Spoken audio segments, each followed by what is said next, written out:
Look at a map of the known world, a world of dragons, ice walls, and ancient magic.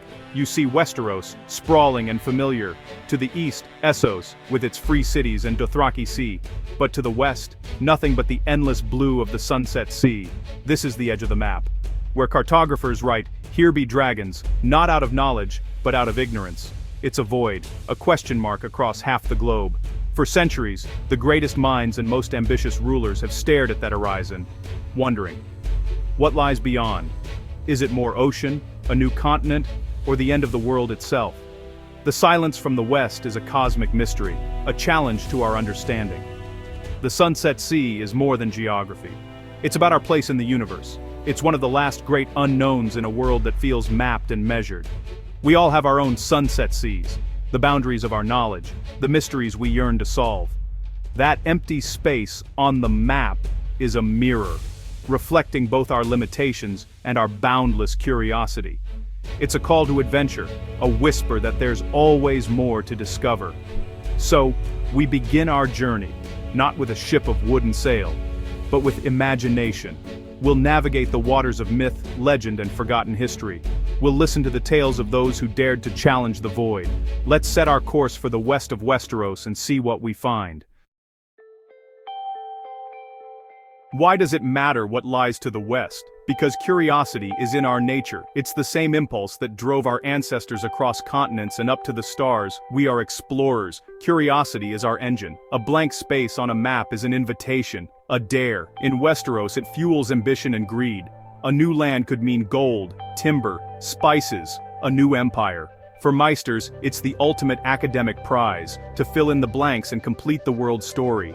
This desire is practical too, about survival, prosperity, and power. Think of our own age of exploration, driven by economics, politics, and the thirst for knowledge. The question, what lies west, is never just about geography. It's about potential and the future. For the people of Westeros, the West is a dream of escape, a second chance, a world unspoiled by history. Curiosity and ambition are universal. They push us to build better ships, better tools, and to confront our fears. The Sunset Sea is a physical and psychological barrier. To cross it is to defy fate and the wisdom of generations. It's an act of supreme confidence, or supreme foolishness. That's why the question matters so deeply. The unknown is what drives us forward. It's the itch we can never quite scratch. To understand the West's mystery, you must know Westeros, a land defined by borders. To the north, the Wall, a barrier of ice and magic, declaring this far and no further.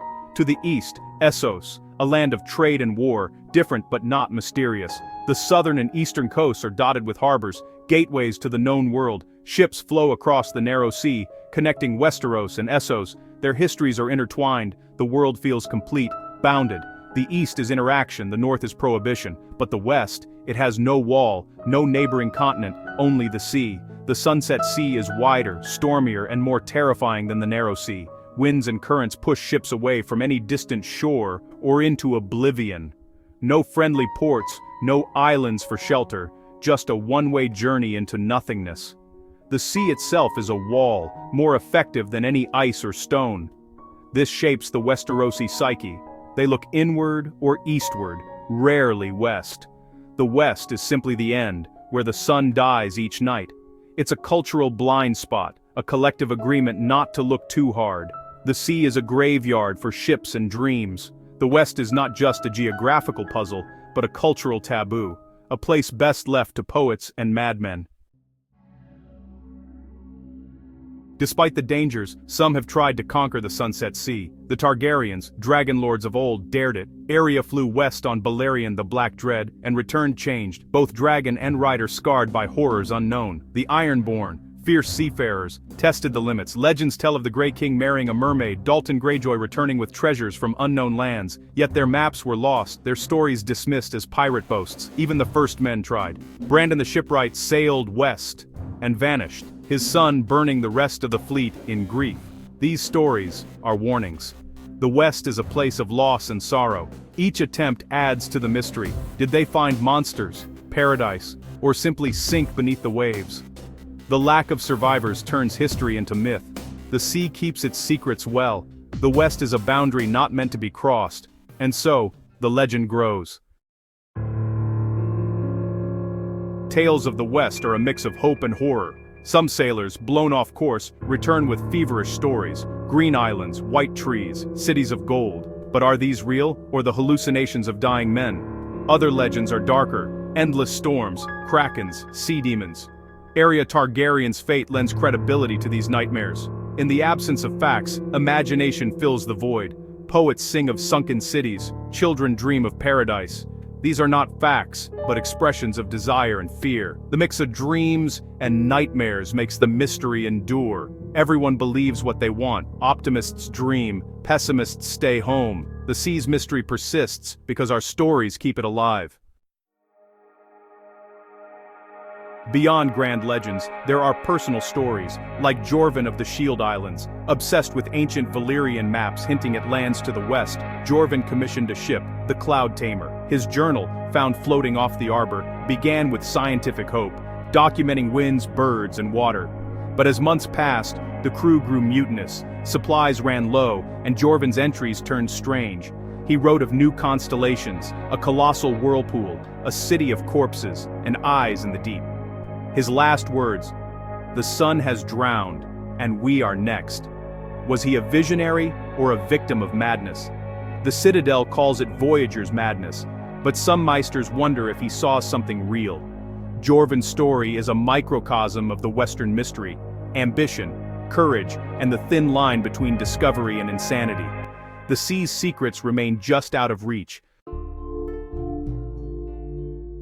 The Sunset Sea's mystery pulls at Westeros like gravity.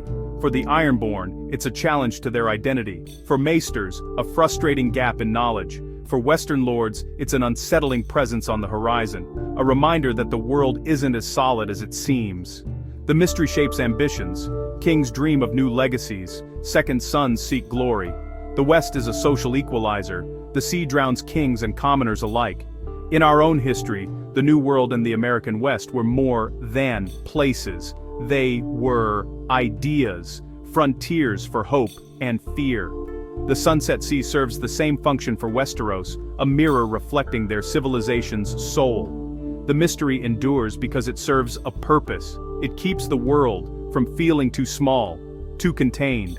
It provides space for wonder and imagination. In a world of harsh realities, the West is a form of magic.